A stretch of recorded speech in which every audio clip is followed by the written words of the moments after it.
बमबारी की आवाज आपको बार बार सुनाई देती है।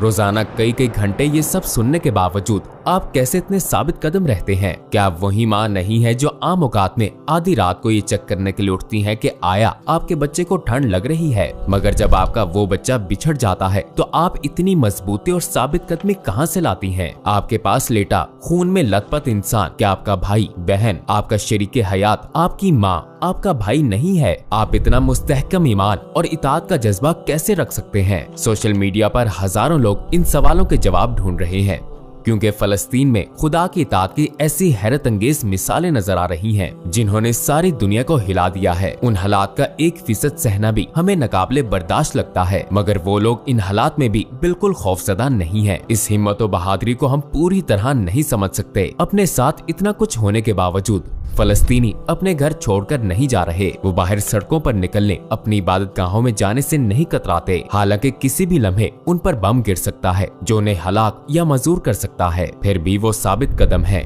आखिर वो इन नामुमकिन हालात में भी पुरसकून और बेखौफ कैसे रह लेते हैं? क्या चीज उन्हें इस सतह पर लाई है? इसका जवाब मुख्तसर मगर बहुत मानी खेज है। उनका ईमान। वो एक ऐसे दीन को मानते हैं जहाँ अल्लाह के रास्ते में जान देने वालों के लिए कोई मौत नहीं। हम उन्हें मुर्दा नहीं कह सकते। वो शहीद है और शहादत आखिरत की जिंदगी में उन्हें हासिल होने वाला बुलंद तरीन दर्जा है। उनके लिए मौत इस महदूद और आरजी दुनिया से आजादी का पैगाम और हमेशा की जिंदगी में अपने रब से मुलाकात का जरिया है। ये गोया हमेशा की जन्नत में जाने का पासपोर्ट है। हम सोशल मीडिया पर फलस्तीन के इंतहाई असर अंगेज और जज्बाती मनाजिर देखते हैं। हमारे एक भाई कहता है, अल्हम्दुलिल्लाह मेरी बीवी शहीद हो गई, और ये बात कहते हुए आप उसका इत्मीनान देख सकते हैं। वो कहता है कि सिर्फ उसकी बीवी नहीं बल्कि उसके 2 बच्चे भी शहीद हो चुके हैं, और अभी वो ये बता ही रहा था कि उसे एक और क़यामत खेज खबर मिलती है। उसका एक और बच्चा भी शहीद हो गया, मगर उसके इत्मीनान और सुकून में कोई फर्क नहीं आया। जाहिर है वो उदास तो था, मगर उसने खुदा के लिए कोई बुरे अल्फाज नहीं निकाले। तो ऐसा कैसे हो सकता है? इसलिए कि वो जिस शख्सियत को फॉलो करता है और उन्हें अपना रोल मॉडल बनाता है, वो पैगंबर मोहम्मद सल्लल्लाहु अलैहि वसल्लम हैं। 1400 साल पहले उन्हें भी ऐसे ही बल्कि इससे भी ज्यादा सदमों से गुजरना पड़ा था, जब आपका बेटा इब्राहिम सिर्फ 1.5 साल की उम्र में आपके हाथों में वफात पा गया था। आप सल्लल्लाहु अलैहि वसल्लम ने फरमाया था, आंखों से आंसू जारी है और दिल गम से निढाल है, मगर जुबान से हम वही कहेंगे जो हमारे रब को पसंद है। ऐ इब्राहिम,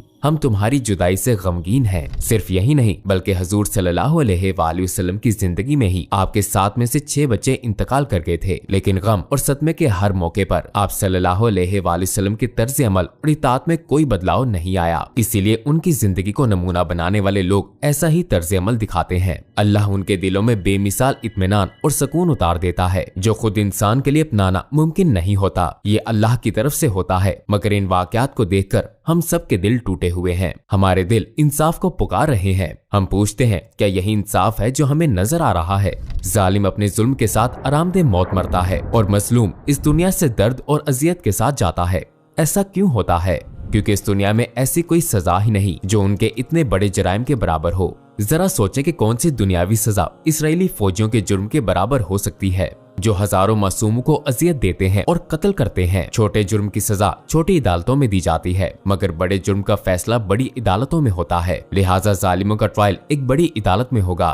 क़यामत के दिन होगा जहां उनकी सजा भड़कती हुई आग होगी। जरा सोचे तो सही, खुदा तो एक चूंटी की भूख को भी जानता है और वो उसे खुराक मुहैया करता है। क्या ये मुमकिन है कि वो अपनी सबसे अहम मखलूक इंसानों की जरूरियात को पूरा नहीं करेगा, खसूसन वो इंसान जो उसके फर्मा बरदार हैं, जैसे कि फलस्तीन के लोग? क्या ये मुमकिन है कि आखिरत की बड़ी अदालत में वो मुस्लिमों को जालिमों से हकूक नहीं दिलवाएगा? जाहिर है कि ये मुमकिन नहीं। तो वो फलस्तीनी लड़का जिसका दिल अपने प्यारों के बिछड़ने पर जख्मी है, यकीनी तौर पर जानता है कि वो जालिमों से अपने हकूक लेगा और मुजरिमों को अपने जराइम की वजह से जहन्नुम की आग में जलना पड़ेगा। वो फलस्तीनी बाप याद है जिसका खानदान खत्म हो गया था। वो जानता है कि जन्नत में हमेशा हमेशा की खुशी के साथ वो उनसे दोबारा मिल जाएगा और फिर वो कभी एक दूसरे से जुदा नहीं होंगे। ये लोग किसी ख्याली बात पर ईमान नहीं रखते। ये एक ऐसी ताकतवर सच्चाई है जो उनके दिलों में, उनकी रूहों में, उनके जहनों में, उनके पूरे वजूद में समा गई है। अगर उनका ईमान इतना पक्का ना होता तो क्या हमें इसका ऐसा असर दिखाई देता? इस चीज का मुशाहिदा हम इस जिंदगी में हमेशा करते हैं। भूख हमारी जरूरत है और इस जरूरत को पूरा करने के लिए हर किस्म के खाने बनाए गए हैं। हम हर रोज थकते हैं और दोबारा फ्रेश होना चाहते हैं, लिहाजा नींद पैदा की गई।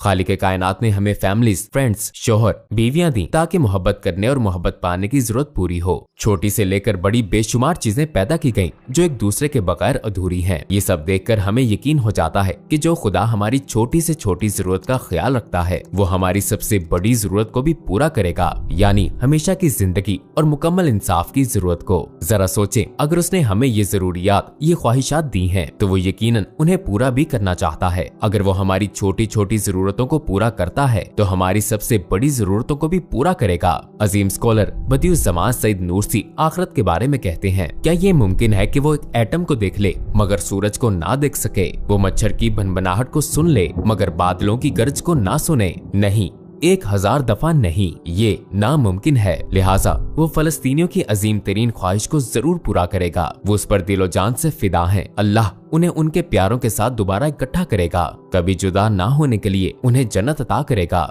जहाँ कोई परेशानी या तकलीफ नहीं होगी। उनका ईमान बहुत मजबूत है। उनका ईमान ये नहीं है कि मेरे गुनाहों के बदले कोई और सूली चढ़ गया, लिहाजा हम सबको माफी मिल चुकी है, इसलिए मैं जन्नत में जरूर जाऊंगा चाहे इस दुनिया में मैं कुछ भी करता रहूं। और ना ही उन्हें यकीन है कि मैं जन्नत में दाखिल हो जाऊंगा क्योंकि मेरा ताल्लुक इस नस्ल से है। नहीं, वो बिल्कुल इंसाफ पसंद खुदा पर यकीन रखते हैं। उनका ईमान फर्जी बातों या मनपसंद सोचों पर मबनी नहीं है जैसा कि इस्लाम सिखाता है। उनका ईमान ये है कि तमाम इंसान अपने हर अच्छे और बुरे अमल के जिम्मेदार और जवाबदेह होंगे, इसीलिए वो अपनी बातों, अपने कामों और अपने रवैयों के हवाले से बहुत मोहतात होते हैं। ये तमाम चीजें कुरान में अल्लाह के बताए हुए असूलों और हजरत मोहम्मद सल्लल्लाहु अलैहि वसल्लम की जिंदगी के मुताबिक होनी चाहिए। अल्लाह ताला सूरा अज़्ज़लज़ला में फरमाता है, फमन यामल मिस्काला ज़र्रतिन खैरन यारा वमन यामल मिस्काला ज़र्रतिन शर्रन यारा। चनाचे जिसने जर्रा बराबर कोई अच्छाई की होगी वो उसे देखेगा और जिसने जर्रा बराबर कोई बुराई की होगी वो उसे देखेगा।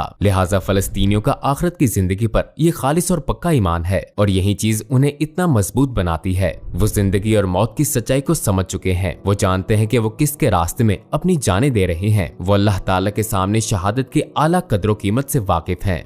उन्हें मालूम है कि आखिरत के मुकाबले में ये दुनियावी जिंदगी कितनी बेकीमत है। हो सकता है आपको वो लोग मदद के मोहताज नजर आएं, मगर उनकी नजर में अगर वाकई कोई मदद का मोहताज है तो वो आप हैं, हम हैं। उन्होंने तो हमेशा की जिंदगी के बदले इस आर्जी जिंदगी का सौदा कर लिया, जबकि दूसरी तरफ हमने इस महदूद जिंदगी के बदले हमेशा की जिंदगी को कुर्बान कर दिया है। हमें नहीं मालूम कि हम आखिरत के इम्तिहान में पास होंगे या फेल। हम बड़े खतरे में हैं।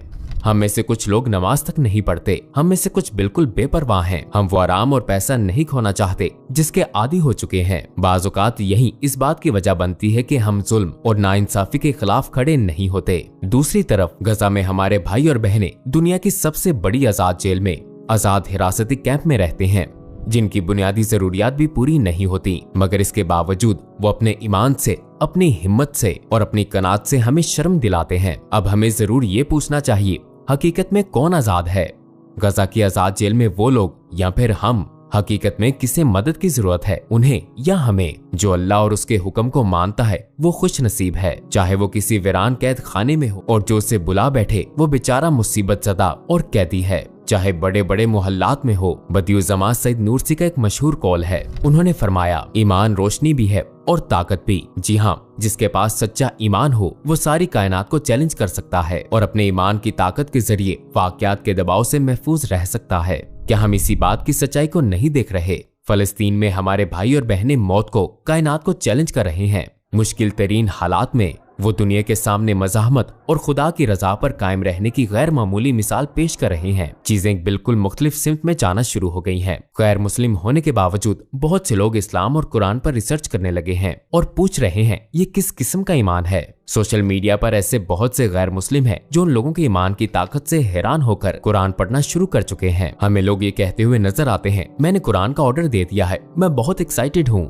और ऐसे लोग भी हैं जो कहते हैं इस्लाम हरगिज ऐसा मजहब नहीं है जैसा मैं सोचता था, मीडिया ने हमसे झूठ बोला और वो इस्लाम के करीब आ रहे हैं। ऐसे लोग भी हैं जो मुसलमान हो चुके हैं। हम देख सकते हैं कि चीजें कैसे बदल रही हैं और मुझे यकीन है कि हम इस्लाम की हमायत में मजीद बहुत से कमेंट्स पढ़ेंगे और बहुत से वाकयात सुनेंगे, मगर दुनिया के और लोगों को भी ये सच्चाइयां देखनी चाहिए और हमें भी अपनी जिंदगियों में अपने तौर तरीकों में इस्लाम की झलक दिखानी होगी। बदियुज़्ज़मा फरमाते हैं, अगर हम हकीकी इस्लाम, ईमानदारी और सच्चाई को अपना लें तो गैर मुस्लिम बहुत बड़ी तादाद में इस्लाम में दाखिल होंगे। और मैं आखिर में तुम्हें ललकारता हूँ, ऐ जालिम इसराइली हुकूमत और इसके मकसद की हमायत करने वालों, मुझे नहीं मालूम तुम क्या सोचकर ये कर रहे हो या तुम्हारी ज़हनियत क्या है, मगर मुझे ये जरूर मालूम है अगर तुम यही कुछ करते रहे तो तुम्हारा हर अमल जहन्नुम में तुम्हारी सजा को ही बढ़ाने का सबब बनेगा। इस अमल से जो वाहिद चीज तुम्हें मिल रही है वो तुम्हारी सोच के बिल्कुल उलट है। तुम मुसलमानों को जन्नत में ले जाने का, कुछ लोगों को इस्लाम से मुतासिर करने का और उन्हें मुसलमान बनने में मदद देने का जरिया बन रहे हो और ऐसे लोगों की तादाद में मुसलसल इजाफा हो रहा है। तुम जितनी ज्यादा कोशिश करोगे उतना ही दलदल में धंसते चले जाओगे। तुम्हारे ख्याल में तुम सहयोनियत की खिदमत कर रहे हो मगर अनजाने में तुम इस्लाम की खिदमत कर रहे हो।